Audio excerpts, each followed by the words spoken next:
Oui, donc la question, c'est évidemment l'état social de la France, et c'est conditionné principalement quand même par l'état économique. Et on peut dire que la grande crise n'est pas encore arrivée, mais elle a menacé, elle menace encore, et beaucoup d'entreprises ont dû licencier ou réduire en tout cas le nombre de leurs employés.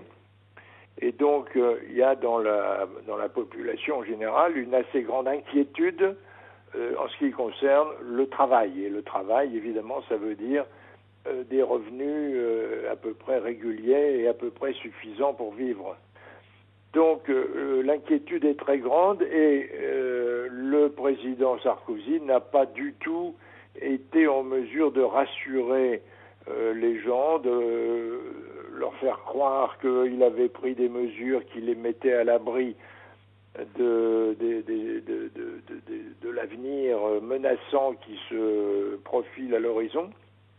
Et donc on peut dire que dans ce sens-là, sa politique a échoué, c'est-à-dire qu'il n'a pas fourni des réponses satisfaisantes et convaincantes aux questions que se posaient les Français au moment où ils ont participé aux élections présidentielles et ils ont contribué à le porter au pouvoir.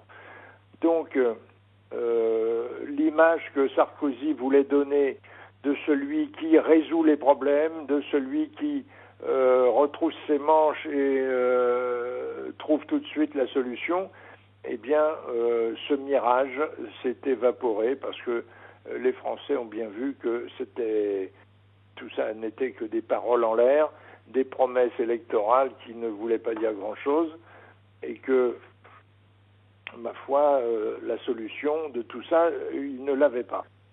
Et donc, quand on dit retour à réévaluation de l'âge de la retraite, tout ça, ce sont des choses qui sont purement symboliques, évidemment, c'est un symbole important pour les gens qui le vivent, mais ça n'a pas de conséquences économiques importantes. Ce n'est pas une décision provoquée vraiment par l'état du marché du travail en France. C'est de la politique, et donc Sarkozy a cherché ce terrain-là comme une épreuve de force pour montrer qu'il était fort, qu'il résistait aux pressions, et que donc il devrait être réélu président dans 2 ans. Voilà, c'est un jeu purement électoraliste qui n'enthousiasme pas les Français, qui ne touche pas vraiment aux enjeux fondamentaux de la vie sociale et économique de ce pays. Et c'est simplement une petite clique politique qui cherche par différents moyens à assurer la continuité de son privilège et de son pouvoir.